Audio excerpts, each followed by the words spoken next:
আসসালামু আলাইকুম ওয়া রাহমাতুল্লাহি ওয়া বারাকাতুহু। ওয়ালাইকুম আসসালাম ওয়া রাহমাতুল্লাহি ওয়া বারাকাতুহু।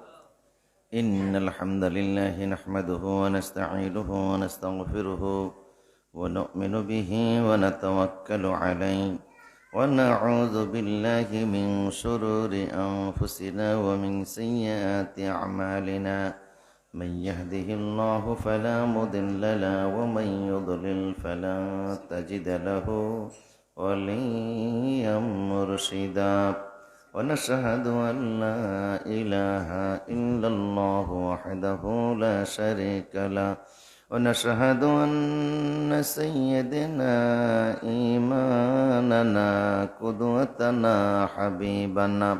حبيبنا طبيبنا وطبيب أرواحنا محمد الذي أرسله بالحق بشيرا ونذيرا وداعيا إلى الله بإذنه وسراجا منيرا فقد قال الله تعالى في كلامه المجيد وفي فرقان الحميد أعوذ بالله من الشيطان الرجيم بسم الله الرحمن الرحيم وبشر الذين آمنوا وعملوا الصالحات أن لهم جنات تجري من تحتها الأنهار إن الله وملائكته يصلون على النبي يا أيها الذين آمنوا صلوا عليه وسلموا تسليما اللهم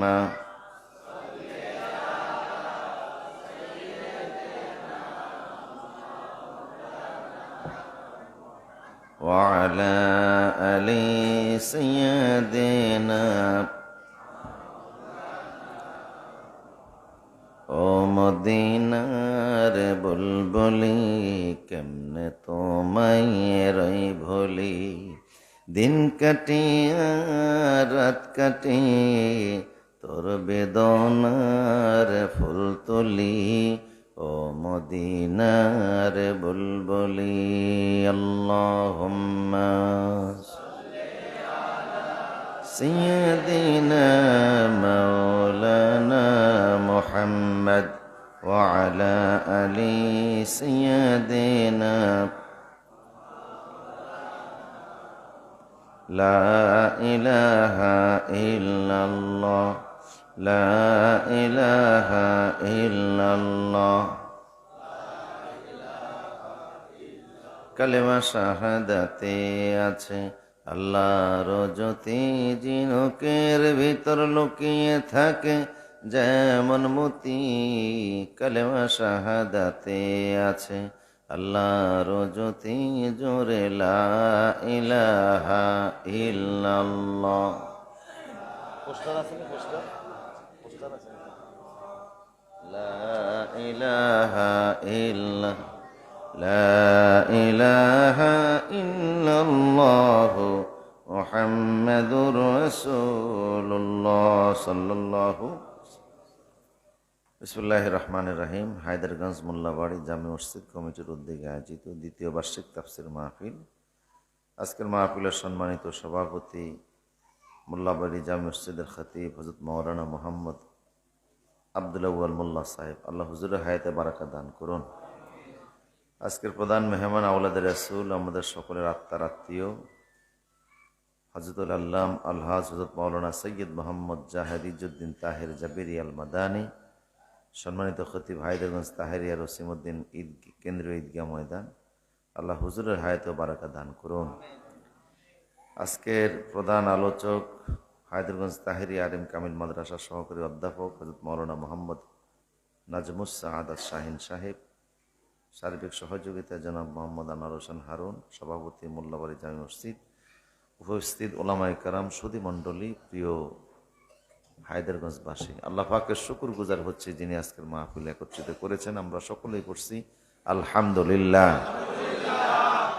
রব্বানা লাকাল হামদ হামদান কাসীরান তাইয়্যিবান মুবারাকান ফীহি ইয়া রব্বি লাকাল হামদু কামা ইয়ানবাগি লিজালালি ওয়াজহিক ওয়া আযীমি সুলতানিক। আল্লাহ পাকের শুকর গুজার হলাম, আজকের আয়োজনকে আল্লাহ কবুল করুন। নির্বাচনের তফসিল ঘোষণার পর থেকে নির্বাচন কমিশনের এরকম একটা নির্দেশনা ছিল যে মাহফিলগুলি বন্ধ করা। তো আমরা মাঠে ময়দান থেকে বলেছি যে নির্বাচনের সাথে মাহফিলের কোনো সম্পর্ক নাই, বরং নির্বাচনকে সুস্থ, সুন্দর, স্বাভাবিক করার জন্য মাহফিলের অনেক ভূমিকা আছে। ওলামায়ে কেরাম মাঠে ময়দানে কোরআনের তাফসীর মাহফিল করেন, মানুষকে নির্বৃত্ত করেন, শান্তি শিখান, শৃঙ্খলা শিখান, নিয়ম শিখান, ধর্মীয় অনুভূতি শিখান এবং সেই ধর্মীয় অনুভূতির মধ্য থেকে শৃঙ্খলাপূর্ণ জীবন শিখান। আর নির্বাচন সুস্থ করতে গেলে গোটা জাতিকে সুস্থ এবং সুশৃঙ্খল রাখতে হবে। অশান্তি দূর করার জন্য দেখা যায় প্রতিটি নির্বাচনের আগে সরকার ঘোষণা দেয় যে যার যার কাছে যে অস্ত্র আছে, সেটা বৈধ হোক আর অবৈধ হোক, লাইসেন্সদারি হোক আর লাইসেন্সহীন হোক, এটাকে জমা দিয়ে দেন, দেয় কি না? তাহলে সরকারও চায় যে আইন শৃঙ্খলা ঠিক থাকুক, কারোর হাতে অস্ত্র না থাকুক, কেউ কোনো অসৎ উপায় অবলম্বন না করুক। কথা বলেন ঠিক কিনা? যদিও এর মধ্য দিয়েও ওসমান হাদি শাহাদাত বরণ করছে। এক জুমাতে তিনি আক্রান্ত হয়েছেন আর এক জুমাতে তিনি শহীদ হয়েছেন। তো আমাদের আহ্বান থাকবে, সরকারের কাছে, গোয়েন্দা বাহিনীর কাছে লিস্ট আছে, জানা আছে নির্বাচনের বাধা কারা সৃষ্টি করতে পারে, তাদেরকে আপনারা ধরুন, শাস্তি দিন, আইনের আওতায় আনুন, আমাদের কোনো আপত্তি। কিন্তু যেই আলোচনা, যে বয়ান, যে কোরআন সুন্নাহর দ্বীনি মজমা মানুষকে দিনমুখী করে, সুন্দর বানায়, শৃঙ্খলাপূর্ণ বানায়, ডিসিপ্লিন শিখায়, সেই মাহফিলগুলি বন্ধ করা কোনো কারণে যৌক্তিক হবে না। প্রসদীপ নির্বাচন 12ই ফেব্রুয়ারি 2026 হোক অথবা 40 বছর পিছে যাক, আমরা কি নামাজ ছেড়ে দেব? রোজা ছেড়ে দেব? দান সদকা বাদ দিয়া দিব? কোরআন তেলাওয়াত বাদ দিয়া দিব? মাদ্রাসা শিক্ষা, দ্বীনি প্রতিষ্ঠানগুলি বন্ধ হয়ে যাবে? তো এইটা তো একটা তালিম। মাদ্রাসায় যেগুলি শেখানো হয়, আলেমরা এসে মজলিসে এগুলি বলে। নামাজ যদি চালু থাকে, জুমা যদি চালু থাকে, দ্বীনি শিক্ষা যদি প্রতিষ্ঠানে চালু থাকে, কোরআনের ওয়াজ চালু থাকলে অসুবিধা কি? কথা বলেন ঠিক কিনা? হ্যাঁ, কমিশন একটা কথা বলতে পারে যে আপনারা কোনো প্রার্থীর পক্ষে প্রচারণা চালায়েন না। কথা বুঝতেছেন না? যারা প্রার্থী হয়েছে তাদের পক্ষে কোনো কথা, কোনো প্রচারণা করবেন না, এটা বলতে পারে। যাই হোক, আল্লাহ আজকের এই আয়োজনকে কবুল করুন। আলহামদুলিল্লাহ, এটা বলার পরেও সারা দেশে মাহফিল চলছে, ওলামায়ে কেরাম কথা বলছে, আপনারাও আয়োজন করেছেন, আমরাও এসে গেছি, নির্ধারিত বিষয়ের উপর কথা বলছি ইনশাআল্লাহ। সূরা বাকারার 25 নম্বর আয়াত, আল্লাহ সুবহানাহু ওয়া তাআলা বলছেন, অবাশশিরিল্লাযিনা আমানু ওয়া আমিলুস সালিহাত, সুসংবাদ দিন তাদেরকে যারা ঈমান এনেছে এবং নেক কাজ করেছে। কিসের সুসংবাদ? আন্না লাহুম জান্নাতিন তাজরি মিন তাহতিহাল আনহার, তাদের জন্য আমি আল্লাহ জান্নাত বানিয়ে রেখে দিয়েছি। জান্নাত আগের থেকে আছে বিদে আল্লাহ আদম নবীরে বলছে, ইয়া আদম উসকুন আনতা ওয়া যাওজুকাল জান্নাহ, আদম তুমি জান্নাতে বসবাস করো। উনি জান্নাতে থাইকেই দুনিয়াতে আসছে, আর আসছে বিদায় আমরা ধারাবাহিকভাবে ওনার থেকে আমরা জন্মগ্রহণ করছি। আদম নবী শুধু জান্নাত দেখে আসেন নাই, আমাদের রসুল মেরাজ রজনীতে গিয়ে আল্লাহ জান্নাতটা দেখে আসছে। শুধু রসুল না, অনেক মুমিনরাও জান্নাত দেখে। যেমন রসুলের এক হাদিসে আছে, শহীদ ব্যক্তি যখন শাহাদাত বরণ করে, ইউরা মাকআদাহু ফিল জান্নাহ, তখন তার দেহ থেকে রুহটা বের হওয়ার আগে জান্নাতে আল্লাহ তার জন্য যে জায়গাটা নির্ধারণ করে রাখছে ওইটা সে দেখতে পায়। তো শুধু নবী রাসূলরা জান্নাত দেখে না, মুমিনও তো ইন্তেকালের আগে জান্নাত দেখে, ঠিক কিনা বলেন? আবার রাসূল করিম সাল্লাল্লাহু আলাইহি সাল্লাম সাইয়েদনা বেলালকে বলেছিলেন, বেলাল তুমি কি আমল করো? বেলাল রে, আমি যখন মেরাজ রজনীতে আল্লাহর জান্নাত দেখার জন্য গেছি, আমি দেখি জান্নাতে তুমি আমার আগে আগে হাঁটতেছ। জমিনের বেলাল আসমানে চলে গেছে, বোঝা গেল আগের থেকে জান্নাত আছে না নাই? জান্নাত কোথায়? জান্নাত উপরে, 7 আকাশের উপরে, আল্লাহর আরশের নিচে। জান্নাতি যতগুলি জায়গা, সবচেয়ে দামি জায়গার নাম হলো জান্নাতুল ফেরদাউস। ওই জান্নাতুল ফেরদাউসের ছাদ আর আল্লাহর আরশের ছাদ পাশাপাশি। মানে জান্নাতুল ফেরদাউসের ছাদ যেখানে শেষ, আরশের ছাদ সেখান থেকে শুরু হয়েছে, একেবারেই পাশাপাশি। এই জন্য রাসূলুল্লাহ সাল্লাল্লাহু আলাইহি ওয়াসাল্লাম বলেছেন যে ইজা সাআলতুমুল্লাহ ফাসআলুল জান্নাতুল ফেরদাউস, তোমরা যখন কোন জান্নাত কামনা করবা তখন আল্লাহর কাছে জান্নাতুল ফেরদাউস কামনা কইরো। কেন? এটা আরশের কাছে। কেন জান্নাত চাইবা, ফেরদাউস চাইবা? কারণ জান্নাতুল ফেরদাউস গেলে রসুলকে পাওয়া যাবে, রসুল্লাহ জান্নাতুল ফেরদাউসেই থাকবে। কথা বুঝতেছেন না? এখন এই যে আল্লাহ জান্নাত বানাইছে, কত বড় জান্নাত! আল্লাহ পাক বলছেন, সারিউ ইলা মাগফিরাতিম মির রাব্বিকুম ওয়া জান্নাতিন আরদুহা কারদিস সামাওয়াতি ওয়াল আরদ।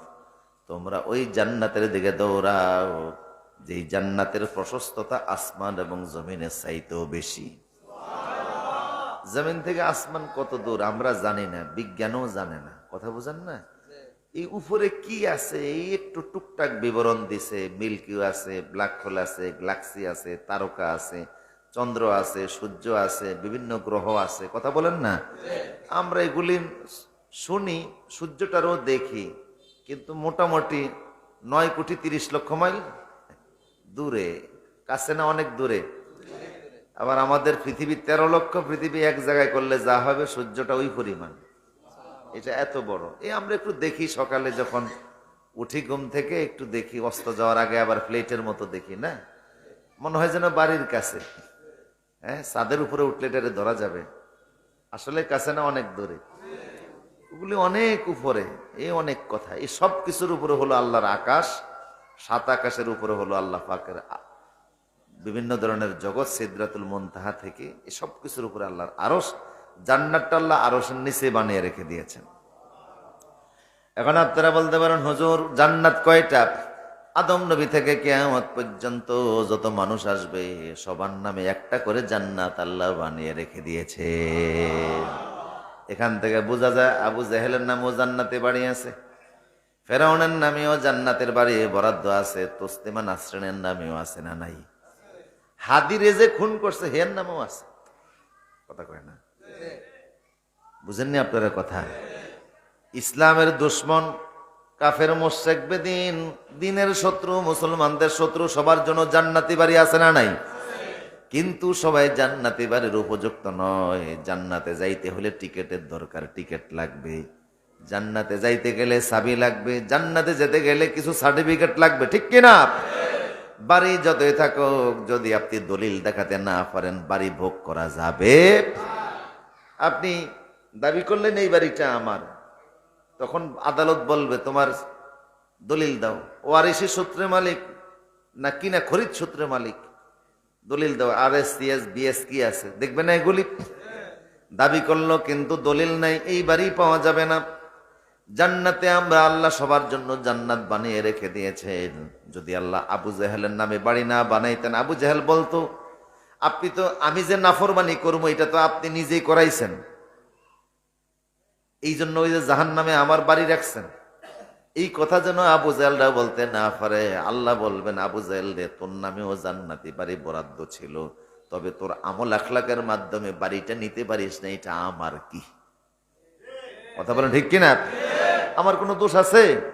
তোর তো আমি স্বাধীন বানিয়ে দিছি, ভালো মন্দ বুঝার মতো আকল জ্ঞান সবই দিয়ে দিছি, বুদ্ধি বিবেচনা দিয়েছি, কোনো প্রাণীকে দেই নাই, তোমাদেরকে দিয়েছি। তুমি তোমার বিবেক খাটায়, বুদ্ধি খাটায়, জ্ঞানকে ব্যবহার করে জান্নাত দিতে পারো না, এটা আমার কি? কিন্তু বাড়ি আল্লাহ, আমি আল্লাহ তোমার জন্য বানাইছি। এখন আপনারা বলতে পারেন, কাফের মুশরিকের জান্নাতি বাড়িগুলি আল্লাহ কি করবেন? কাফের মুশরিকরা তো দলিলের মাধ্যমে সেই বাড়ির উপযুক্ত হবে না, ওই অতিরিক্ত জান্নাতি বাড়িগুলি মুমিনদের মাঝে আল্লাহ বন্টন করে দিবে। এই জন্য সর্বনিম্ন জান্নাতি লোকটার বাড়িও হবে প্রায় 10টা দুনিয়ার সমান। আর একটু জোরে বলুন, সর্বনিম্ন জান্নাতি বাড়িটাও হবে 10টা দুনিয়ার, পুরা বাড়িটাই হবে লিবনাতুন মিন যাহাবিন ওয়া লিবনাতুন মিন ফিদ্দাতিন মিলাতুহাল মিসক। পুরা বাড়িটা স্বর্ণ এবং রূপা দ্বারা আল্লাহ বানিয়ে রাখবেন। ওই বাড়িটার ভিতরে 80,000 খাদেম থাকবে, 72 জন স্ত্রী থাকবে। সুবহানাল্লাহ বলেন। যুব সমাজ কোন দিকে যাও? আল্লাহ রসুল বলছে, ওই যে 72 জন স্ত্রী, একজন স্ত্রী বর্ণনা থেকে রসুল বলছে, আল খেমারু খায়রুম মিনাদ দুনিয়া ওয়া মা ফিহা। ওই যে 72 জন স্ত্রী আল্লাহ জান্নাতে তোমারে দেয়া দেবে, ওই স্ত্রী, ওই মহিলার শরীরের স্বর্ণ নয়, গহনা নয়, অলংকার নয়, কাফন নয়, মাথার চুলগুলি ঢাকার জন্য সে যে ওড়নাটা ব্যবহার করতেছে, ওই ওড়নার মূল্য সারা দুনিয়া বিক্রি করলেও দেওয়া যাবে না। কিসের মূল্য? ওড়নার মূল্য। এগুলি শোনার পরে এরপরে কেলিগে 14 ফেব্রুয়ারির দিকে দৌড়ে আল্লাহ ভালো জানে। মুসিবত। পাগল হবা তো জান্নাতের কথা বলেন না কা? পাগল হয়ে যাবা জান্নাতের জন্য, কিসের দুনিয়ার পাগল? হাদি তো ঠিকই জান্নাতের পাগল হয়েছে। কি বিপ্লবী কথা, কি বিপ্লবী চেতনা, পুরা বাংলাদেশ এক করে লাইছে। সে একা, সে সংসদে যাইতে চাইছিল, সেই জন্য একা দাঁড়াইছে, কিন্তু এখন গোটা জাতির এসে সংসদের সামনে নিয়ে হাজির করে দিছে। ঠিক কিনা বলেন? সংসদের ভাষাই তো তার কি হয়েছে? হ্যাঁ, পুরা জাতিরই সংসদের সামনে নিয়ে গেছে। একা সে চাইছিল সংসদে যাইতে, আল্লাহ নিয়ে গেছে জান্নাতে সিংহাসনে। আল্লাহ তারে মাফ করে দিন, আল্লাহ তারে জান্নাতের উচ্চ মাকাম দান করে দিন। যুব সমাজ এইরকম বিপ্লবী হও। কিসের নষ্টা ভ্রষ্টা মেয়েদের দিকে দৌড়াও, জান্নাতি হুরের দিকে দৌড়াও। ওই হুরটা যখন যাবে, অচল হয়ে যাবে, এত সুন্দর আল্লাহ তাদের শরীরে দান করেছেন, বিশাল বড় 10টা দুনিয়ার সমান জান্নাত।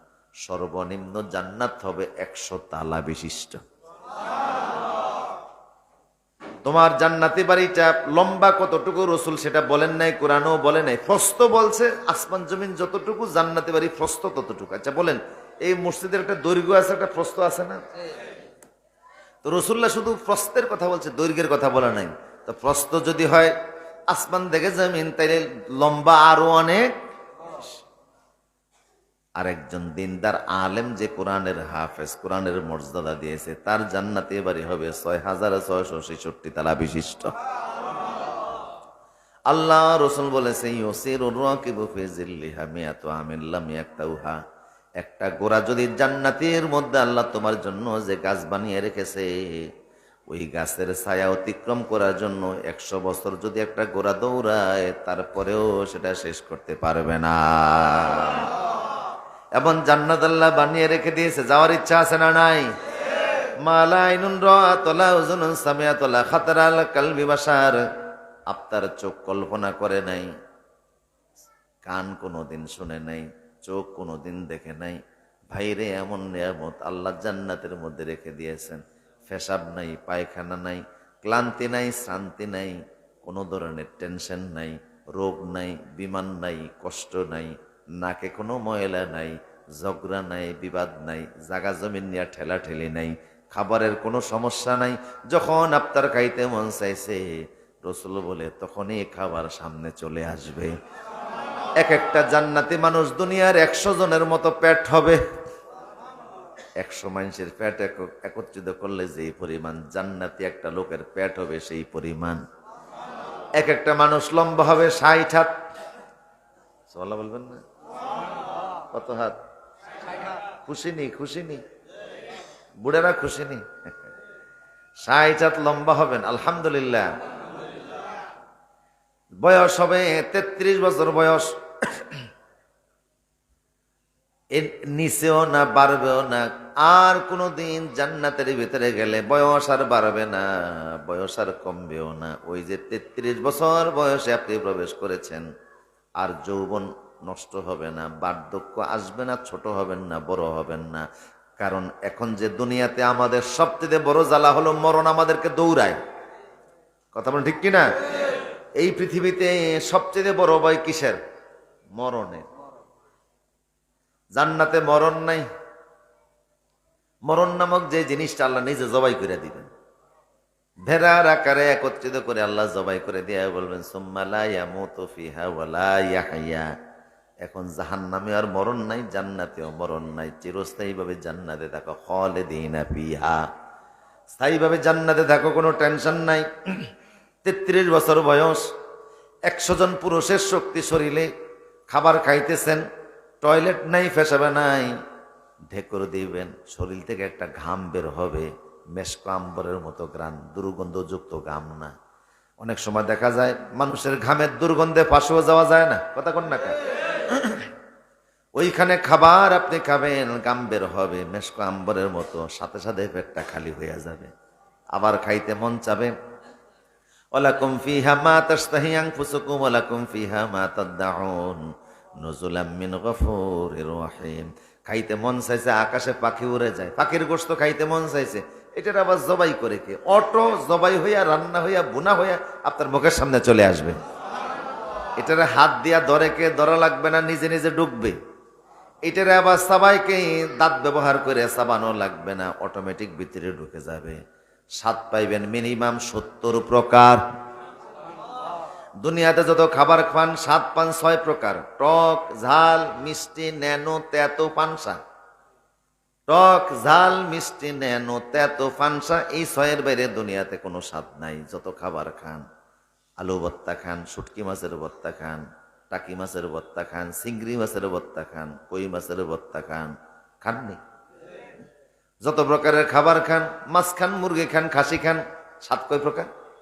6-এর বাইরে পৃথিবীতে আর কোনো স্বাদ নাই। কিন্তু জান্নাতে এক একটা খাবারের মধ্যে জিহ্বা লাগাইলে দেখবেন মিনিমাম 70 প্রকারের স্বাদ পাওয়া যায়। এই রকম খাবার, সারি সারি খাবার, প্রতিদিন নিত্য নৈমিত্তিক খাবার আসবে। জান্নাতে থাকবেন স্ত্রী নিয়ে। এখন কেউ যদি মনে করে আমার বউ আছে, পোলা পাইন তো নাই, একটু যদি আব্বা ডাকতো, কথা কন না? হাদিস শরীফের মধ্যে আসছে যে কেউ যদি সন্তান চায় আল্লাহ দিবেন কিনা, রাসূল বলে হ্যাঁ, কেউ যদি চায় আল্লাহ দিবে। এই নিয়ে আবার ইমামদের মতভেদ আছে। কোন কোন ইমামের মতে মানুষ জান্নাতে সন্তান চাইব না, রুচিতেই আসবে না। কোন কোন ইমাম বলে, কিছু লোকেরা বলবে আল্লাহ আমারে আব্বা ডাকো, কেমন সন্তান আমি চাই, কারণ এটা আমার ভালো লাগে, বাচ্চাদের গ্রান আমার ভালো লাগে। সঙ্গে সঙ্গে ওনার স্ত্রী গর্ভবতী হয়ে যাবে, রক্তবিহীন তাৎক্ষণিক সন্তান জন্ম দেয়া দিবে।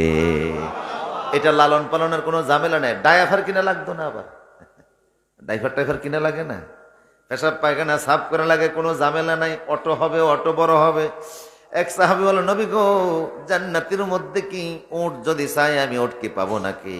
কারণ ওট বড় আমার প্রিয়, ওট আমার দামি প্রাণী, ওটকে আমি ভালোবাসি, ওট আমাদের মরুভূমির জাহাজ। রাসূল বলে, সাহাবী তুমি যদি চাও আল্লাহ তাৎক্ষণিক তোমার ওট এনে হাজির করে দিবে। আরেক সাহাবী বলল, হে নবী, আমি ঘোড়া পাবো নাকি? ঘোড়া আমার প্রিয় মানুষ, প্রিয় জিনিস, কথা বুঝেন না? রাসূল বললেন, চাইলে তুমি পেয়ে যাবা, যা চাও সব তুমি পাবা, সেখানে অপূর্ণাঙ্গতা বলে কিছু নাই। মানুষের সকল চাহিদা যিনি সেখানে পূরণ করে দিবেন তিনি কে?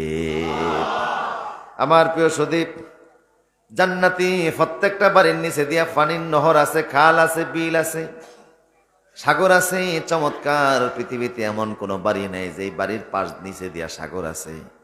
সৌদি আরবের জেদ্দা যাওয়ার পরে দেখলাম সাগরের পারে সৌদি আরবের সরকার বাড়ি বানাইছে।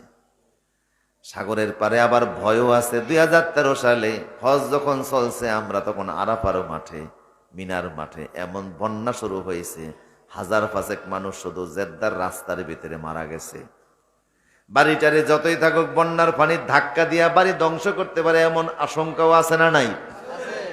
জান্নাতি বাড়িগুলিনের নিচে এরকম সাগরও থাকবে, কোনো ভয় নাই, কোনো টেনশন নাই, কোনো পেরেশানি নাই। আপনার বাড়ি ধ্বংস হবে না, নষ্ট হবে না, পানি থাকবে সৌন্দর্যের জন্য। কুল্লামা রুজিকু মিনহা মিন সামারাতির রিজকা, রিজিকগুলি আপনাকে দেওয়া হবে। ক্বালু হাযাল্লাযী রুজিকনা মিন ক্বাবলু ওয়া উতু বিহি মুতাশাবিহা। কিছু কিছু ফল দেখলে আপনি বলবেন, আল্লাহ এই আপেল আপনি আমার সামনে দিয়েছেন, এটা তো দুনিয়াতেও খাইছি। এই কমলা দিয়েছেন, কলা দিয়েছেন, এটা তো দুনিয়াতে খাইছি। আল্লাহ বলবেন, এটা খাও নাই, এটার মতোটা খাইছো, এটার মতো দেখতে খাইছো, এটা খাও নাই, কামড় দিয়া দেখো এটার স্বাদ কত বেশি। তবে জান্নাতের মধ্যে যত স্বাদ আপনি পাবেন, যত আরাম পাবেন, সবচেয়ে বেশি শান্তি এবং মজা হবে আল্লাহ দেখা। আল্লাহকে দেখতে চাই তো ইনশাল্লাহ। ইলা রব্বিহা নাযিরা, সব মানুষগুলি জান্নাতে আল্লাহর দিকে তাকিয়ে থাকবে। এখন মূল কথায় আসি, ওই জান্নাতে আমরা যেতে চাই, দলিল পত্রের দরকার আছে না নাই? দলিলের নাম হলো ঈমান এবং আমল। কি মনোযোগ আসেনি আপনাদের? জান্নাতে যেতে চাই, নবী রাসূলদের সঙ্গে থাকতে চাই, জান্নাতুল ফেরদাউস চাই, বিশ্ব নবীর সাথী হয়ে জান্নাতে থাকতে চাই। সামনে ইনশাল্লাহ। এক সাহাবী এসে বলল, হে নবী, জান্নাতে আপনার সঙ্গে যদি থাকতে চাই কি করা লাগবে? রাসূল বললেন, তুমি জান্নাতে যেতে চাও, তোমার পুঁজি কি? কই, আমার কোনো পুঁজি নাই, আমি আল্লাহ এবং রসুলকে ভালোবাসি। আল্লাহ রসুল বললেন, আলমার ওমান মা'মান আহাব্বা, যে যারে ভালোবাসে সে তার সাথেই জান্নাতে থাকবে। কাজে আপনি যদি আল্লাহ রসুলকে ভালোবাসেন, জান্নাত আল্লাহ রসুলের সঙ্গেই হবে। আবার এক সাহাবী হযরত রবি ইবনে কাব রাদিয়াল্লাহু তাআলা, ওনার দায়িত্ব ছিল বিশ্ব নবীর জন্য হুজুর পানি আগিয়ে দিতেন, রসুলের জুতাগুলি সামনে আগিয়ে দিতেন, রসুলের মেসওয়াকটা দিতেন, আল্লাহ নবীর টুথপিক আগিয়ে দিতেন, সুরমা দানে আগিয়ে দিতেন, রসুলের সেবা খেদমত করতেন। ওনার খেদমতে রসুল খুশি ছিলেন। একদিন রাত্রিবেলা আল্লাহর নবী তাহাজ্জুদের সময় বলে, রাবিয়া, তোমার কি মন চায় আমার কাছে চাও, সাল তো তা, আজকে তুমি যেটাই চাইবা সেটাই তোমাকে দেওয়া হবে। এমন সুযোগ যদি আমাদেরকে কোন রাষ্ট্রপ্রধান দিত। রসুল তা 8 লক্ষ বর্গ মাইলের শাসক ছিলেন, সুবহানাল্লাহ। 8 লক্ষ বর্গ মাইল মানে সহজ করে বলি 16টা বাংলাদেশ এক জায়গায় করলে যত বড় হবে। কয়টা বাংলাদেশ? 16টা বাংলাদেশ এক জায়গায় একত্রিত করলে যত বড় হবে। আল্লাহ নবী তত বড় দুনিয়া শাসক ছিলেন। রাসূলুল্লাহ একদিকে প্রেসিডেন্ট, আরেকদিকে তিনি নবী, শেষ নবী, আখির নবী, সেরা নবী। সেই নবী বলছে, সাহাবী, এখন রাত 1টা বাজে, তুমি আছো, আমি আছি, আর আল্লাহ আছে, আর পৃথিবীর কেউ নাই, তুমি কি চাইবে আমার কাছে চাও। আমরা হইলে চাইতাম যে মার্সিডিজ ব্র্যান্ডের গাড়ি, BMW গাড়ি, গুলশান বনানীর বাড়ি। কিন্তু সাহাবী বলল, নবী হে, যা চাই আল্লাহ যদি তা দেয়, মুরাফাকাতাকা ফিল জান্নাহ, জান্নাতে আপনার সঙ্গী হতে চাই। রাসূল বললেন, সাহাবী, আও গায়রু যালিক, অন্য কিছু? না না নবী গো, যদি দিতেন চান এটাই দেন, এর চেয়ে বড় চাওয়া পাওয়ার কিছু নাই। রাসূল বললেন, ঠিক আছে, আমি দোয়া করে দিচ্ছি, তবে তুমি আমার একটু হেল্প করো। ফাআন্নি বিকাসরাতিস সুজুদ, অধিক পরিমাণে সিজদা দাও, অধিক পরিমাণে নামাজ পড়ো, তাইলে জান্নাতে তুমি আমার সাথী হয়ে যাবা। তাইলে বোঝা গেল, বেশি পরিমাণ সিজদা দিলে, ফরজ নামাজের বাইরে নফল নামাজ পড়লে, অতিরিক্ত নামাজ পড়লে, তাহাজ্জুদ পড়লে, আউয়াবিন পড়লে, শাস্তের নামাজ পড়লে, নফল নামাজ পড়লে নবীর সাথে একই জান্নাতে থাকার সুযোগ আছে না নাই? আবার আল্লাহ রাসূল বলছে, আনা ওয়া কাফিলুল ইয়াতীম হাকাযা ফিল জান্নাহ।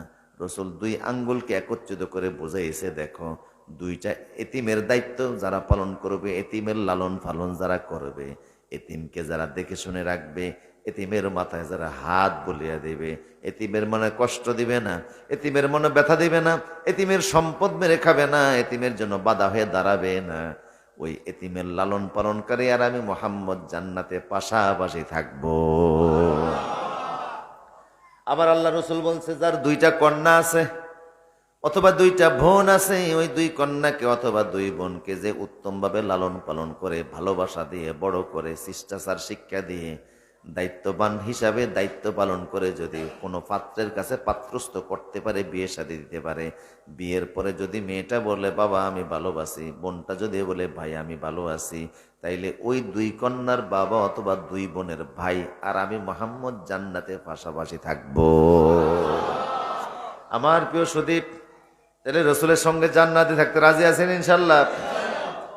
সেই জান্নাত এই কথা বলে শেষ করা যাবে না। কোরআনের পাতায় পাতায় আল্লাহ জান্নাতের বিবরণ দান করে দিয়েছেন। এখন কোন ফুজে নিয়ে জান্নাতে যাওয়াইতে হবে সেই কথা অত জানার দরকার। আমার প্রিয় সুদী, ইমান এবং আমলের দৌলত লাগবে। কিসের দৌলত? ইমান এবং আমলের দৌলত লাগবে। জান্নাতে যেতে হবে, ইমানও লাগবে, আমলও। এই কথা আল্লাহ বলেন, ওয়াবাশশিরিল্লাযীনা আমানু ওয়া আমিলুস সলিহাতি আন্না লাহুম জান্নাতিন তাজরি মিন তাহতিহাল আনহার। ইমান এবং আমল লাগবে। ইমান আমরা এনেছি, ইমান হলো বিশ্বাসের নাম হলো ইমান। বলুন কিসের নাম? 6 জিনিসের প্রতি বিশ্বাসের নাম হলো ইমান। কয় জিনিস? আপনারা আছেননি আমার সামনে? মাশাআল্লাহ। বিশ্বাসের নাম হলো ইমান। কিসের বিশ্বাস? 6 জিনিসের বিশ্বাস। আল্লাহ বিশ্বাস, নবী রাসূলে বিশ্বাস, আসমানি কিতাবে বিশ্বাস, পরকালে বিশ্বাস, কিনা? এই 6 জিনিসের বিশ্বাসের নাম কি? আমাদের বিশ্বাস আছে না? এখন এই বিশ্বাসকে কাউকে দেখানো যায়? বিশ্বাস তো কাউকে দেখানো যায় না। বিশ্বাস আছে অন্তরে, ঠিক কিনা? এটা গোপন জিনিস, তাসদিক বিল জানান, এটা কাউকে দেখানো। বিশ্বাস অন্তরে আছে, বিশ্বাস গোপন আছে, বিশ্বাস কাউকে দেখানো যায় না, এটা অন্তরের জিনিস। অন্তর তো কাইটা কাউকে দেখানো যাবে না। অন্তরের ভিতরে একটা গোশতের টুকরা আছে, এটার নাম হলো কাল্ব। এটার নাম কি? একটু দুরূদ শরীফ পড়ে, সাল্লাল্লাহু আলা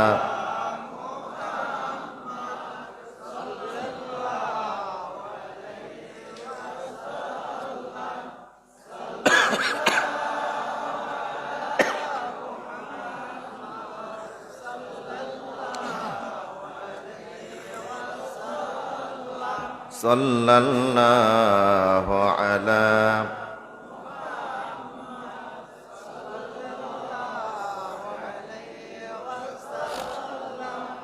সাল্লাল্লাহু আলা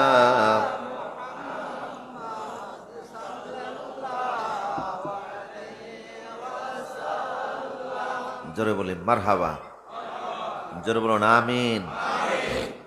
কি বলছিলাম? ইমান এবং তো ইমান হলো বিশ্বাসের নাম, আর বিশ্বাস হলো 6 জিনিসের প্রতি বিশ্বাসের নাম। এই যে বিশ্বাস করছি, এটাকে কাউকে দেখানো যায়? এটা হলো গোপন জিনিস, অপ্রকাশিত জিনিস। এই বিশ্বাসটা হলো কলবের মধ্যে। কলব হলো ভিতরে, এটা গোশতের টুকরা। এটার ইংরেজি নাম হলো হার্ট, আরবিতে বলে কাল্ব। কথা বুঝতেছেন কিনা? বাংলায় বলে অন্তর। একই জিনিস, নাম ভিন্ন ভিন্ন। এইখানে এই বিশ্বাসটা থাকে, বিশ্বাসটা এখানেই থাকে। এই বিশ্বাসের নাম হলো ইমান। এখন সব জিনিস তো প্রকাশের মাধ্যম আছে। আমি আমার ইমানটা প্রকাশ করবো কি দিয়া? মসজিদের মিনারার দিকে তাকাইলে বোঝা যায় এটা মসজিদ। মিনারায় প্রমাণ করে নিচে মসজিদ আছে। কথা কন না? ধোঁয়া দেখলে বোঝা যায় নিচে আগুন আছে। বোঝা যায় না? দূরে এক জায়গায় ধোঁয়া উঠতেছে, বোঝা গেল নিচে কি আছে? মন্দিরের উপরের অংশ দেখলে বোঝা যায় এটা মন্দির, নিচে মন্দির আছে। মসজিদের উপরে দেখলে বোঝা যায় নিচে মসজিদ আছে। লঞ্চের মাথা দেখলে বোঝা যায় নিচে পানি আছে। ধোঁয়া দেখলে বোঝা যায় নিচে আগুন আছে। আমল দেখলে বোঝা যায় ভিতরে ইমান আছে। আমল তো দেখানো যায়, ইমান দেখানো। আমল দেখলে বোঝা যায় ভিতরে কি আছে। এখন কিসের নাম আমল? নামাজের নাম আমল, রোজার নাম আমল, হজের নাম আমল, জাকাতের নাম আমল, সুদ না খাওয়ার নাম আমল, ঘুষ না খাওয়ার নাম আমল। কথা কোন না কা? হারাম কাজ না করার নাম হলো নেকামল। আর আল্লাহ কর্তৃক আদিষ্ট, রসুল কর্তৃক আদিষ্ট ভালো ভালো কাজগুলি করার নাম হলো আমল। সবটাই হলো আমলে সলেহাত। এক কথায় কিছু কাজ করা, কিছু কাজ সারাটাও এবাদত আমল, করাটাও এবাদত আমল। এ আমল করলে প্রমাণ হয় যে আমার ভিতরে ঈমান আছে। কথা বুঝেন কিনা? প্রমাণিত হয় আমার ভিতরে ঈমান আছে। আর প্রমাণ হইলে আল্লাহর পক্ষ থেকে জান্নাতের সুসংবাদ। এখন আমি এযাবৎ যত নেক আমল করছি, সেই নেক আমলগুলি কবুল হয়েছে কিনা সেটাও তো জানার দরকার। আরেকটা কথা হলো, নেক আমল কবুল কোরআনের পদ্ধতিটাও বাকি। আল্লাহ, আমি যে নামাজ পড়ে আদৌ আল্লাহ কবুল করে কিনা এটাও তো জানার দরকার। বুঝেননি আপনারা? এই যে এশার নামাজ জামাতে পড়লাম, আমার নামাজটা কবুল হয়েছে কিনা কিভাবে আমি বুঝবো? ওয়াজ শুনতেছে, শোনাটা কবুল হচ্ছে কিনা কিভাবে বুঝবো? টুপি মাথায় দিয়েছে, আমার টুপিটা আল্লাহ পছন্দ করছে কিনা? আমি যে দাড়ি রাখলাম আল্লাহর পছন্দ হয়েছে কিনা? আমি যে মসজিদ বানালাম, মাদ্রাসা বানালাম, এতিমখানা করলাম, রোজা রাখলাম, হজ করলাম, জাকাত দিলাম, 12 হজ করে উমরা করে, এই যে নেক আমল করতেছে আল্লাহ কবুল করছেন কিনা সেটাও তো জানার দরকার আছে না নাই? কারণ আমল যদি কবুল না হয় 2 পয়সার। ও কানা মিনাল কাফিরিন।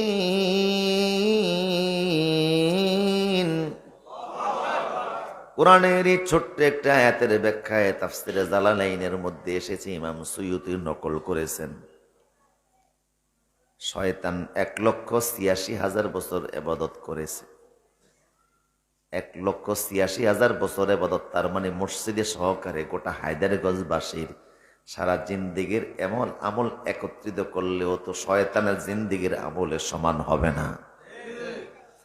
এই যে এত নেক আমল করলো, এক ঝাটকায় সব আমল যিনি বরবাদ করে দিয়েছেন তিনি কে? তাহলে বোঝা গেল আমল করলে বরবাদও হয়। এখন আমারটা কবুল হয়েছে আমি বুঝবো কেমনে? কবুল হইলে তো আর বরবাদ হবে না। কথা কোন না কা? আমার আমল যেটা আমি করতেছি যদি কবুল হয় তাইলে তো আর বরবাদ হবে না। কারণ যেটা কবুল হয় এটা কম হলেও দাম আছে, যেটা কবুল হয় না এটা 1 লাখ 1.5 লাখ বছরের ইবাদত হলেও কোনো দাম নাই। 1000 টাকার জাল নোট আর 1 টাকার অরিজিনাল নোট, দাম কোনটার বেশি? 1000 টাকার জাল নোটের 1 পয়সার দাম নাই, কিন্তু সহি টাকা, অরিজিনাল টাকা 1 টাকারও মূল্য আছে না নাই? লক্ষ লক্ষ বছরের ইবাদত থাকলে কি হবে যদি মালিক কবুল না করে? আমার আমলটা কবুল হচ্ছে কিনা আমি বুঝবো কিভাবে? এই মেসেজটা বুঝে আসছে না আপনাদের? নেক আমলের বিনিময়ে, ঈমান আমলের বিনিময়ে জান্নাত, আর জান্নাত পাইতে গেলে ঈমান আমল লাগবে। এখন ঈমান আমল কবুল হয় কিনা এটাও বুঝার দরকার। এই মর্মে এই কথা বলে আমার ওয়াজ শেষ। নির্ধারিত সময়ের মধ্যে আমার আলোচনা শেষ হবে। আমার দিকে তাকান, 4টা সত্যের বিনিময়ে মানুষের নেক আমল কবুল হয়। ওয়াজ শুনবেন, আওয়াজ না। শিখেন কিছু, জানেন কিছু, বুঝার চেষ্টা করুন। কয় জিনিসের বিনিময়ে? 4টা শর্তের বিনিময়ে আমাদের নামাজ কবুল হয়, রোজা কবুল হয়, হজ কবুল হয়, জাকাত কবুল হয়, মসজিদ বানানো কবুল হয়, মাদ্রাসা বানানো কবুল হয়, ইসলামী আন্দোলন কবুল হয়, দাড়ি টুপি কবুল হয়।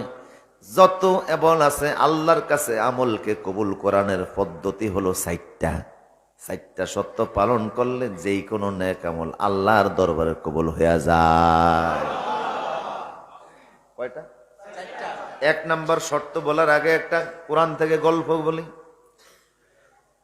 وَإِذْ يَرْفَعُ إِبْرَاهِيمُ الْقَوَاعِدَ مِنَ الْبَيْتِ وَإِسْمَاعِيلُ رَبَّنَا تَقَبَّلْ مِنَّا إِنَّكَ أَنْتَ السَّمِيعُ الْعَلِيمُ। আল্লাহু আকবার। ইব্রাহিম আলাইহিস সালামের কথা আপনারা শুনেছেন, উনি আল্লাহর পয়গম্বর ছিলেন। আজকের পয়গম্বর না, প্রায় 5,500 বছর আগের নবী।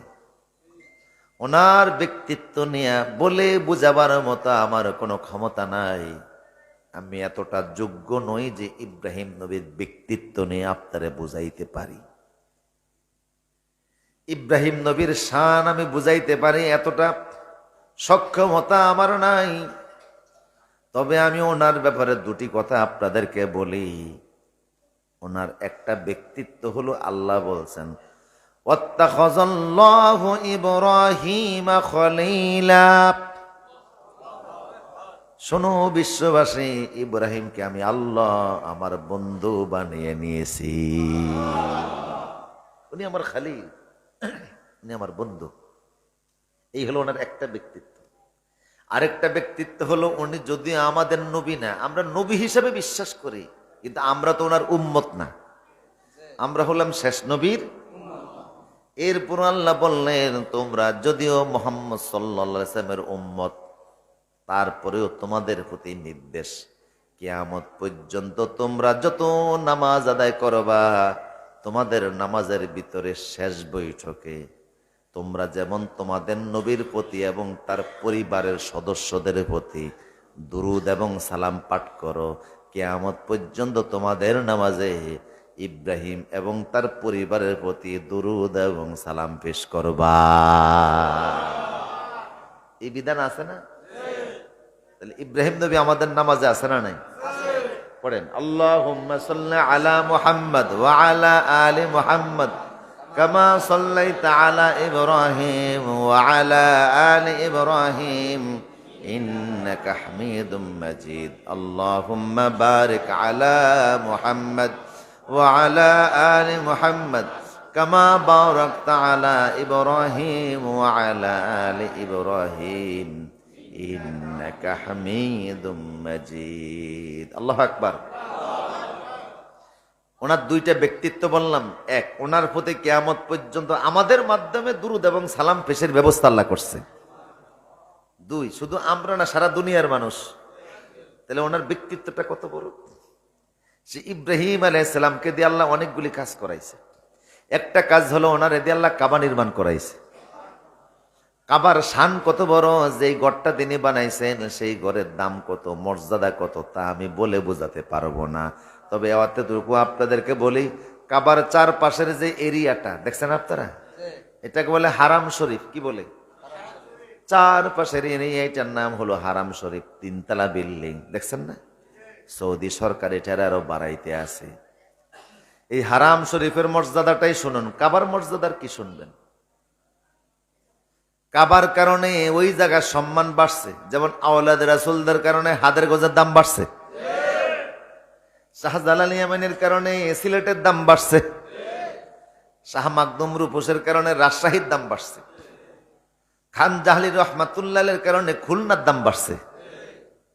ব্যক্তির কারণে জাগার দাম বাড়ে, আবার জাগার কারণে ব্যক্তির দাম বাড়ে। এটাকে বলে শরফুল মাকিনে শরফুল মাকান, শরফুল মাকানে শরফুল মাকিন। কয়, হজের থেকে কোনো লোক যদি আসে, তার কপালের দিকে তাকাও আর তার পায়ের দিকে তাকাও। কপালের দিকে কেন তাকাইবা? লোকটা কত বড় সৌভাগ্যবান, ভালো কপালের মানুষ, আল্লাহর ঘরের থেকে আসছে। আরাফা মিনা মুজদালিফা যাওয়ার সৌভাগ্য হয়েছে। কয়, পায়ের দিকে কেন তাকাবো? এই পা গুলি বড় দামি, আরাফার মাঠ পারে আইছে। তাহলে ব্যক্তির কারণে স্থানের দাম বাড়ে, স্থানের কারণে। কাবার দাম কতটুকু তা কি করে বুঝাই রে ভাই? তবে এতটুকুন বলি, কাবার কারণে চারপাশের হেরেমের দাম বাড়ছে, হারামের দাম বাড়ছে। দেখো এইভাবে রাসূলুল্লাহ সাল্লাল্লাহু আলাইহি ওয়াসাল্লাম বলেছে, মসজিদে নববী, মসজিদে আকসা ব্যতীত সারা দুনিয়ার মসজিদ গুলি নিয়ে নামাজ পড়লে যে সওয়াব হবে, এই হারাম শরীফে নামাজ পড়লে 1 রাকাতে 1 লক্ষ গুণ সওয়াব আল্লাহ বাড়িয়ে দিবে। হারামের মধ্যে নামাজ পড়লে যদি 1 লক্ষ গুণ বাড়ে, এই হারামের দাম বাড়ছে কিসের কারণে? কাবার কারণে। কাবা যদি ওই জায়গায় না থাকতো, এই জায়গার দাম বাড়তো না। কাবার কারণে জায়গাগুলির দাম বাড়ছে। তাহলে সেই কাবা যিনি নির্মাণ করছেন হের দাম আছে না নাই? আমলটা ছোট না অনেক বড়? এত বড় আমল করার পরেও তিনি কাবা নির্মাণের পরে বলতেছে রব্বানা, পড়েন, রব্বানা তাকাব্বাল মিন্না ইন্নাকা আনতাস সামিউল আলিম। আল্লাহ কাজটা যত বড় হোক, যদি আপনি কবুল না করেন, 2 পয়সার দাম নাই, আমি আমলটা করেছি, আপনার ঘর বানাইছি, মেহেরবানি করে আল্লাহ আপনি কবুল করে নেন। এখান থেকে দলিল হলো নেক আমল ছোট হোক বা বড় হোক, যত বড় নেক আমল করেন কবুল কোরআনের জন্য দোয়া করা লাগবে। মেসেজটা ক্লিয়ার? তাহলে নেক আমল কবুল কোরআনের, আল্লাহর দরবারে আমলকে কবুল কোরআনের প্রথম শর্ত হলো দোয়া করা। কি করা? দোয়া করে আল্লাহ আপনি আমার নেক আমলটা কবুল করে নেন, আল্লাহর কাছে প্রার্থনা করা। কারণ আল্লাহ আপনার নেক আমলের মুহতাজ না।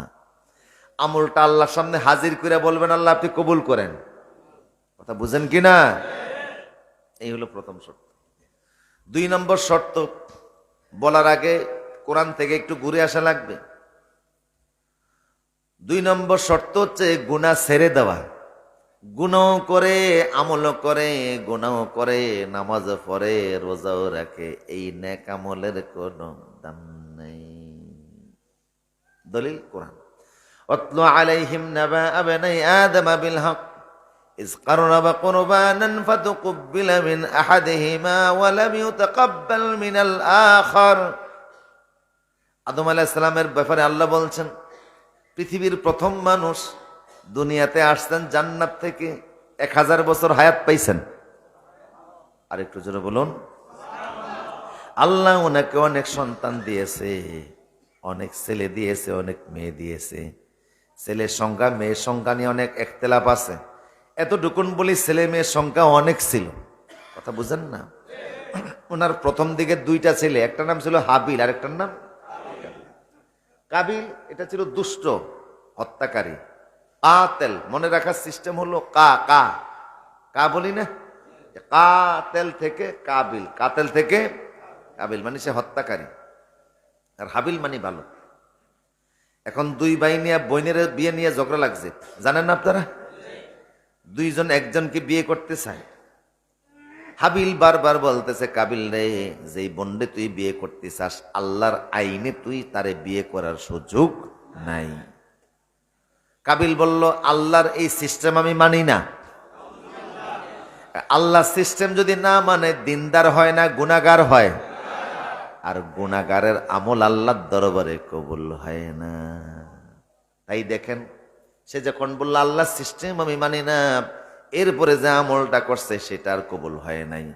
হাবিল বলছে চলো আমরা 2 ভাই মিলে কোরবানি করি, যার কোরবানি কবুল হবে সে নিজে এই বোনটাকে বিয়ে করবে। 2 জনে কোরবানি দিছে। ওই সময়ের কোরবানির নিয়ম ছিল আগুন থেকে, আসমান থেকে আগুন আইসা যার কোরবানি জ্বালিয়ে দিত, বুঝতে হতো তার কোরবানি কবুল হয়েছে। কথা কন না কা? ওই সিস্টেম যদি এখনো চালু থাকতো, মাশাআল্লাহ, গরু আর ফ্রিজে ঢুকান লাগতো না। আল্লাহ রহম করছে না? লাইয়ানাল আল্লাহু লুহুমুহা ওয়ালা দিমাউহা ওয়ালাকিন ইয়ানালুহুত তাকওয়া মিনকুম। গোশত তোমরা খাও, চামড়াটাও যদি আপনি নিজে ব্যবহার করেন, আপনার গরুর চামড়া আপনি ব্যবহার করেন, জায়েজ আছে, এটার গরিবদেরকে দেওয়া লাগবে না, কিন্তু বিক্রি করলে টাকা দিতে হবে। চামড়া আপনি ব্যবহারের সুযোগ আছে, গোশত খাওয়ার সুযোগ আছে, সব খাওয়ার সুযোগ আছে। আল্লাহর কাছে শুধু গেল কি গেল? রক্ত গোশত কিছুই তো গেল না, গেছে তাকওয়া। কি পদ্ধতি আল্লাহ সহজ করে দিলেন, সুবহানাল্লাহ বলেন। আমাদের ধর্মের চাইতে সহজ ধর্ম আর নাই। আমার প্রিয় সুধী, যে কথা বলছিলাম মনোযোগ দেন। মনোযোগ আছে নি? 2 ভাই কোরবানি দিছে, আগুন আইসা হাবিলেরটা পড়িয়া দিছে। কাবিলের মেজাজ আরো খারাপ হয়ে গেল। তোর কোরবানি কবুল হলো, আমারটা হলো না, তুই দায়ী। লাআকতুলান্নাকা, আমি তোমারে মেরে ফেলবো, তোমারে হত্যা করব। হাবিল বলল বাইরে, আমারে মাইরা লাভ কি, আমার কি দোষ? তুমি গুনাহ করছো। আগে বলছো আল্লাহ সিস্টেম তুমি মানো না, আল্লাহ সিস্টেম যে না মানে সে তো গুনাহগার হয়ে যায়। আর গুনাহগারের আমল আল্লাহ কবুল করেন না। গুনাহ করবা, নামাজও পড়বা, গুনাহ করবা, কুরবানিও দিবা, গুনাহ করবা, হজও করবা, এরকম ইবাদত কবুল। ইন্নামা ইয়াতাকাব্বালুল্লাহু মিনাল মুত্তাকিন।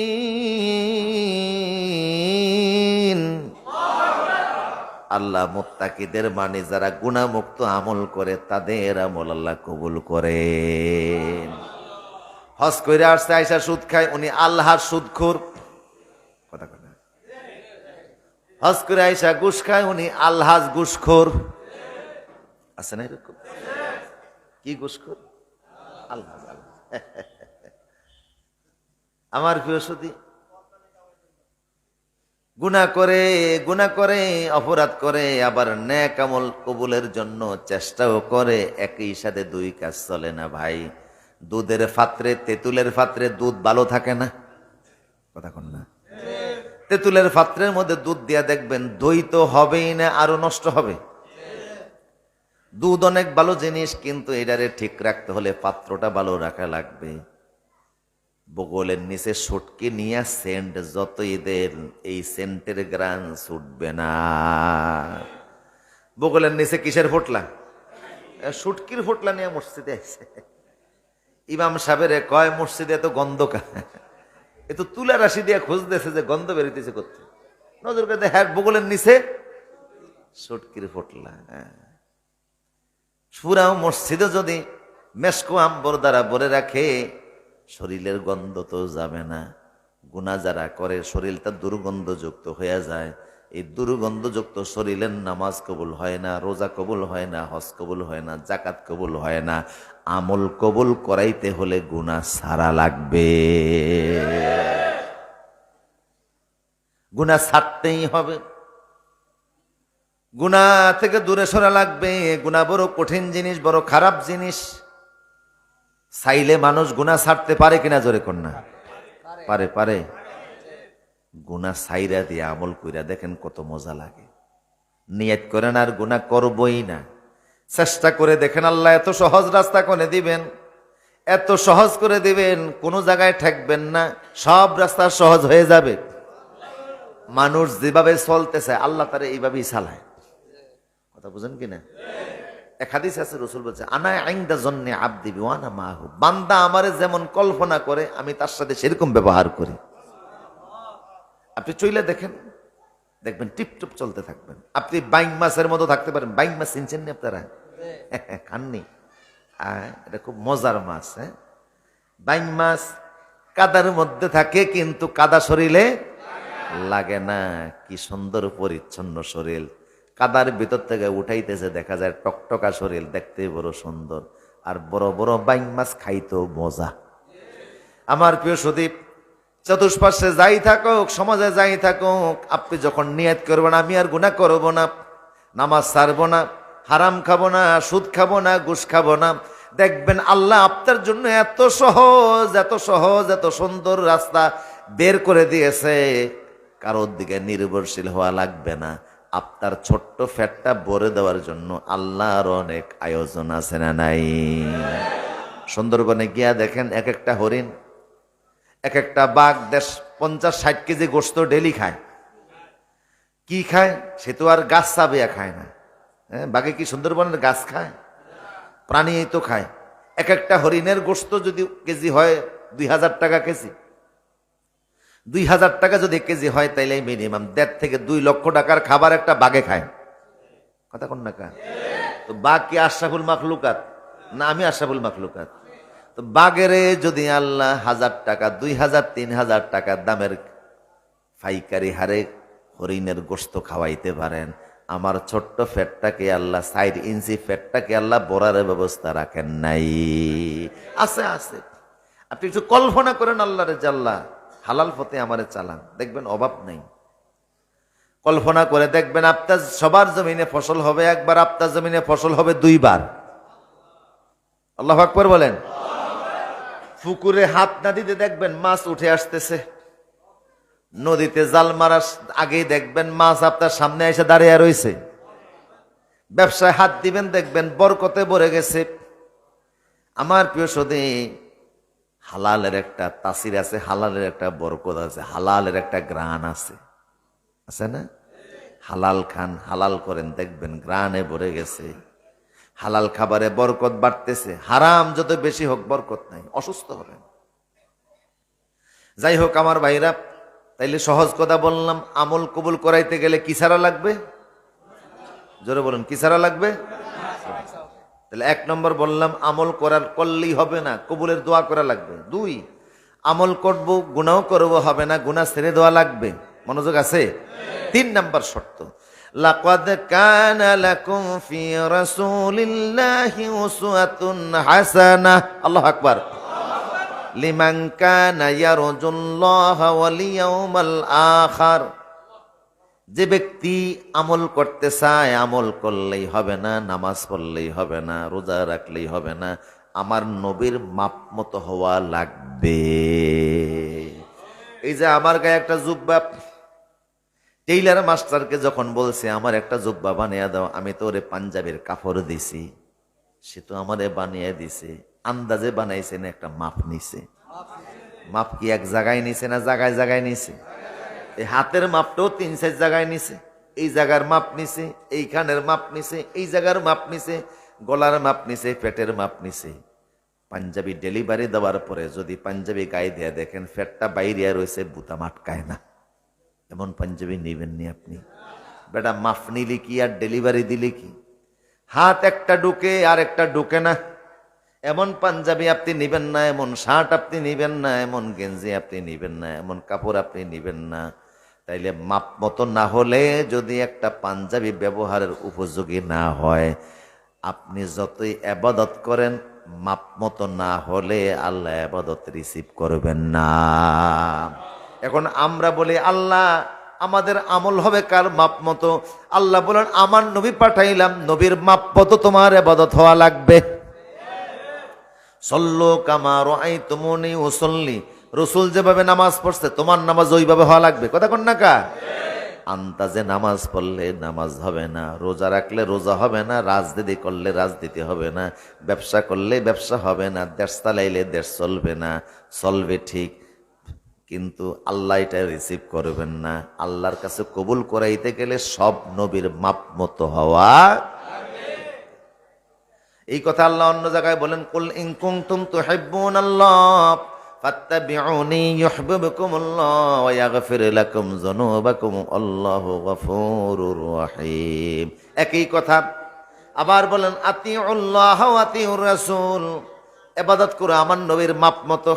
চাচা বাতিজা নামাজে দাঁড়াইছে, বাতিজা কোরআনের হাফেজ, চাচারের সাথে নিয়ে দাঁড়াইছে, আজকে কোরআনের হাফেজ হয়ে আসছে। চাচাও মনে মনে খুশি, আপন সন্তানের মতোই তো বাতিজার পিছনে নামাজ। মাগরিবের নামাজ কয় রাকাত? বাতিজা 3 রাকাত নামাজ পড়ে সালাম ফিরাইছে, চাচা সালাম ফিরাই নাই, দাঁড়িয়ে গেছে, আরো 1 রাকাত পড়ছে। 1 রাকাত পইরা ডান দিকে বাম দিকে সালাম ফিরিয়া কয় আলহামদুলিল্লাহ। বাতিজা কয় চাচা আমি সালাম ফিরাইলাম, আপনি আমার সাথে ফিরান না কা?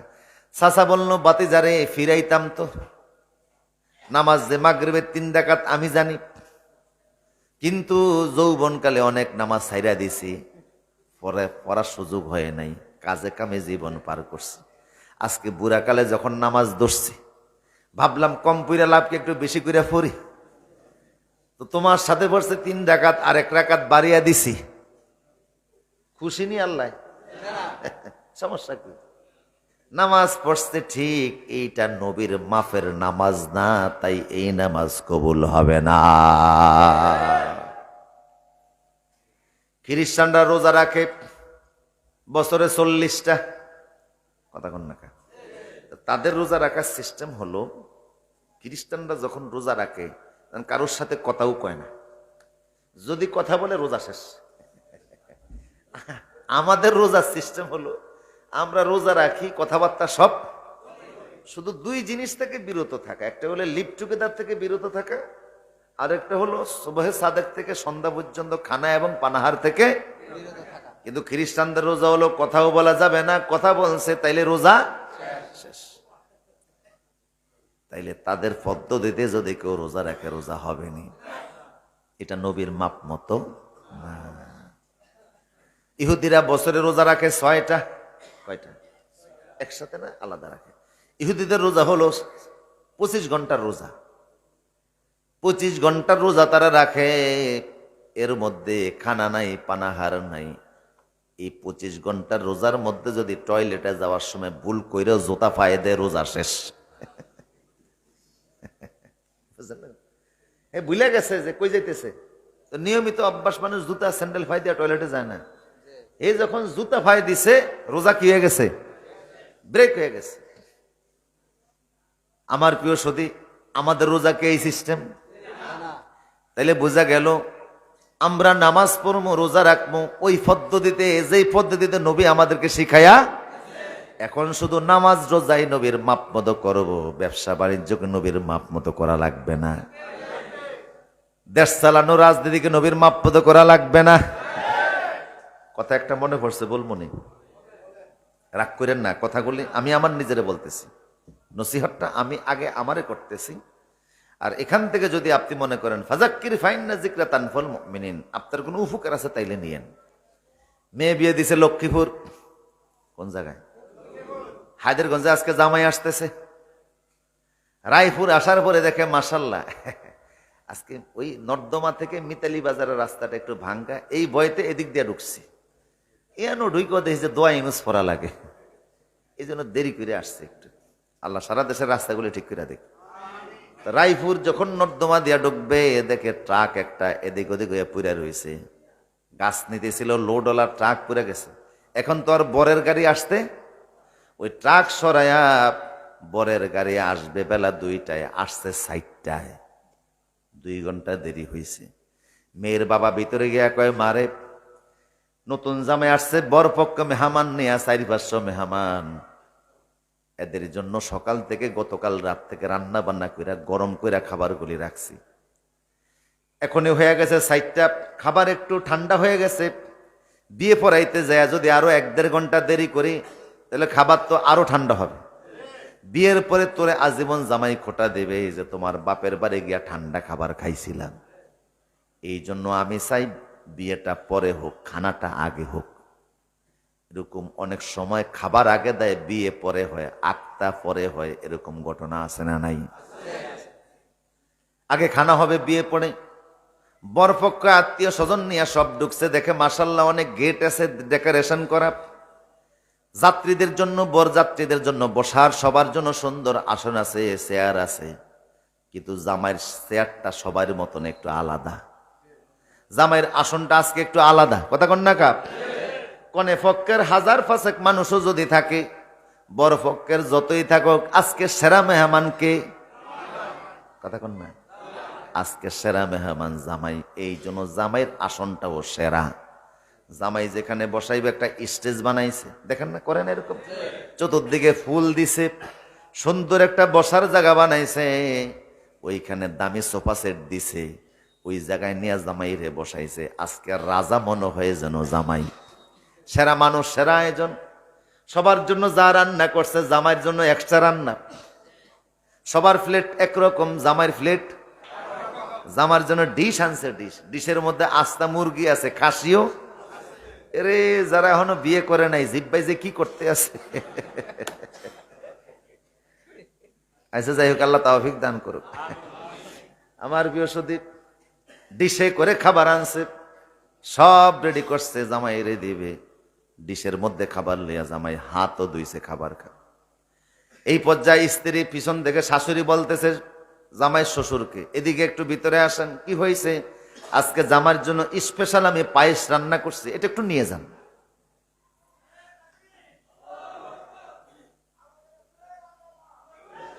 হুজুর আসছে,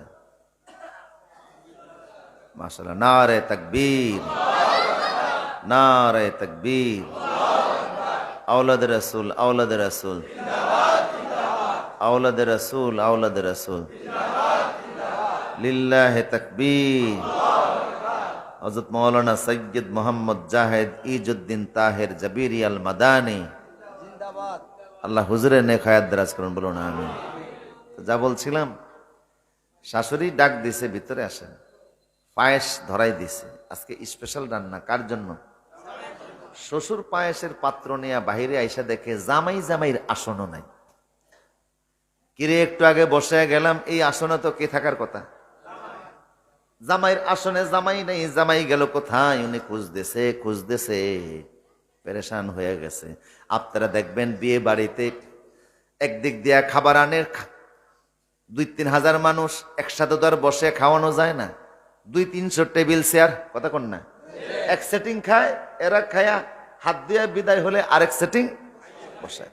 এই যে বারবার খাবার খাইতেছে, সবই খায় না কিছু জুটাও হয়? মুরগিটা খাইছে, হাড্ডিটা রয়ে গেছে, গরু খাইছে, হাড্ডি রয়ে গেছে, ওই যে লেবুটা চিবাইছে, লেবুর জোগাটা, এগুলি নিয়ে এক জায়গায় ফেলায়। যেখানে এগুলি রাখে কুকুরের সেখানে আনাগোনা আছে না নাই? কুত্তা এসে দেখবেন খায়। শ্বশুর জামাই খুঁজতেছে, কিরে জামাই গেল কোথায়? খুঁজতে খুঁজতে গিয়া দেখে কুকুর যেখানে খাবার নিয়ে টানাটানি করে, জামাই গিয়া ওইখানে বসছে, খুব সাইরফা দিয়া জানো হইয়া খুব আরামের সাথে গিয়া বসছে। শ্বশুরের মন মেজাজ এখন কেমন কোন তো দেখি। শ্বশুর ডাক দিছে, ঘটক মহোদয় রে, এই ঘটক এদিকে আস। কি হয়েছে? তুমি না বলছো জামাই নাকি অনেক স্মার্ট? কয় কি বলেন, স্মার্ট না শুধু ভেরি স্মার্ট। ভেরি স্মার্ট তুমি বলতেছো, আমি তো দেখি স্মার্টের কিছু নাই। কুত্তার আসন, জামাইয়ের আসন খালি কেন? কুত্তার আসনে জামাই কেন? শ্বশুরের প্রশ্ন। জামাইয়ের আসন খালি কেন কুকুরের আসনে? বলেন, কথাটা বলেন না। জামাইয়ের আসন কুকুরের আসনে জামাই কেন? ঘটক জবাব দে।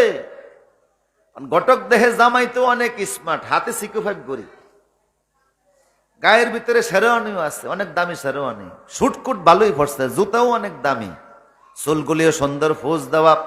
বসছে কোন আসনে?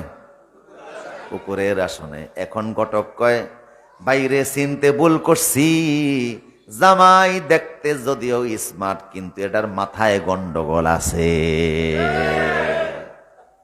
আমাদের খাঁটি বাংলায় বলে তাসিরা, কথা কন না কা? মাথায় গন্ডগোল আছে, এই জন্য নিজের সম্মান নিজে বুঝে না, নিজের ইজ্জত নিজে বুঝে না, নিজের আসন নিজে বুঝে না, নিজের চেয়ার নিজে বুঝে না, নিজের চেয়ার চাইরা কুত্তা চেয়ারে গেছে। আল্লাহ পাক বললেন, কুনতুম খায়রা উম্মাহ, তোমরা সেরা মানুষ। মুসা নবীর উম্মত না, ঈসা নবীর উম্মত না, দাউদ নবীর উম্মত না, ইব্রাহিমের উম্মত না, মুহাম্মদ সাল্লাল্লাহু আলাইহি ওয়াসাল্লামের উম্মত। তোমরা সেরা মানুষ, তোমাদের জন্য সেরা আয়োজন। তোমাদেরকে আনছি সবার শেষে, যাবা সবার আগে জান্নাতে। তোমরা সেরা মানুষ, সেরা উম্মত, তোমাদের আয়োজন সেরা, তোমাদের আমল সেরা। তোমাদেরকে আসমানি কিতাব দিছি, কিয়ামত পর্যন্ত এই কিতাব থাকবে। তোমাদেরকে জুমা দিছি, তোমাদেরকে লাইলাতুল কদর দিছি, কথা কন না কা? তোমাদের সেরা আয়োজন আমি আল্লাহ করছি, সেরা ব্যবস্থা করছি। এই সেরা আয়োজন ভালো লাগে না? তোমাদের নবীর রেখে যাওয়া দিন ব্যবস্থা ভালো লাগে না? তোমরা যে ইহুদিদের নিয়ম অনুযায়ী ব্যবসা বাণিজ্য করে সুদ ভিত্তিক, আর খ্রিস্টানদের ফৌজদারি দণ্ডবিধি দিয়া দেশ চালাও, তোমরা তোমাদের চেয়ারে নাই, কুত্তা চেয়ারে গিয়ে তোমরা বসছো। জামাইয়ের আসন খালি কেন কুকুরের আসনে? কে? খ্রিস্টানদের নিয়ম অনুযায়ী ফৌজদারি দণ্ডবিধি কোর্ট কাছারি চালাইতে হবে, কি মুহাম্মদ সাল্লাল্লাহু আলাইহি ওয়াসাল্লাম কোর্ট কাছারি চালানোর মতো নিয়ম রেখে যান নাই?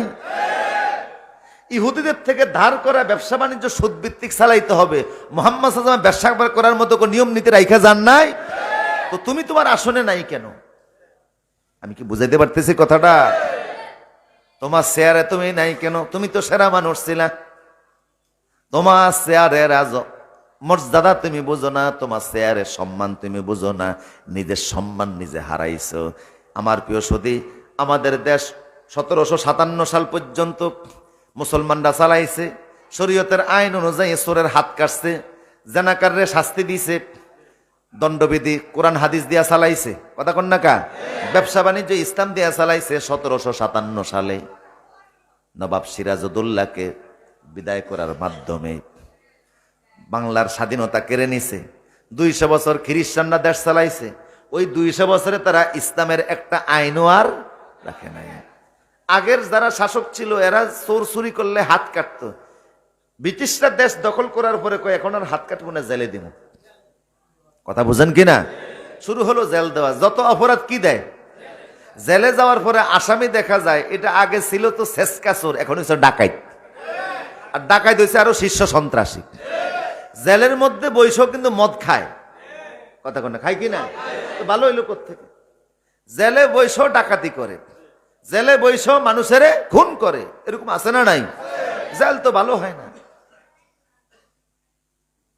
বরং দেখা গেছে শীর্ষ সন্ত্রাসীরা যখন সুযোগ পাইছে, জেল থেকে ছাড়া পাইছে, এই যে খতিয়ান বলে ওসমান হাদিরে যে হত্যা করছে, সে তো জেলেই ছিল।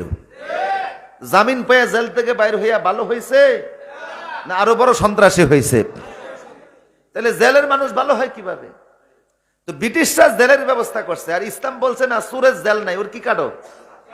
হাত কাটো। জানা যে করছে তারে সঙ্গে সার করো, যে খুনি তারে খুন করে ফেলো, মানুষ হত্যা করছে তারেও পাল্টা হত্যা করো। কিসের জেল? কথা বুঝেন না?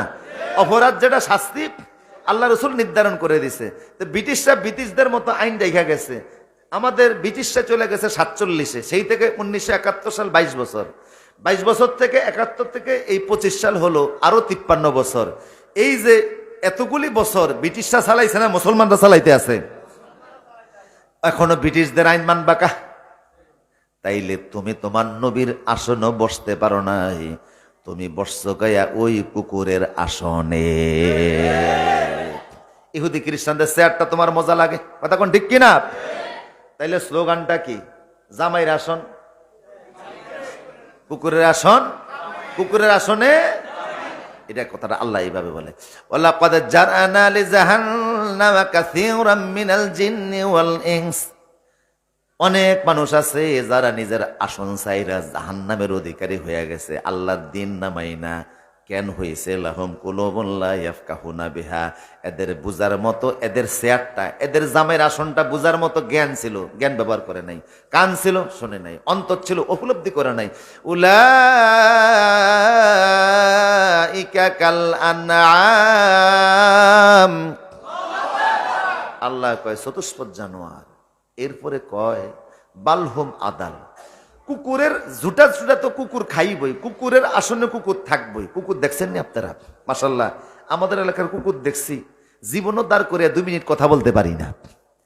ওরে যখনই বলি দাঁড়া, এমন দৌড় শুরু করে, ওর দৌড়ের মধ্যে কোনো বরকত নাই। যদি আধা ঘন্টা উত্তর দিকে দৌড়ায়, কি যেন মনে একটা করিয়া মুস্কা একটা দিয়ে আবার পশ্চিম দিকে আধা ঘন্টা, ওর দৌড়ের মধ্যে কোনো বরকত নাই। দেখবেন ও যদি দিক ঠিক রেখে দৌড়াইতে পারতো, তাহলে বছর একবার ইউরোপ আমেরিকা ঘুরে আসতে পারতো। এই কখনো দক্ষিণে, কখনো উত্তরে, কখনো আর এক জায়গায় ফেসাব করে না, মনে হয় যেন পুরো এলাকার লিজ দিছে আর কি।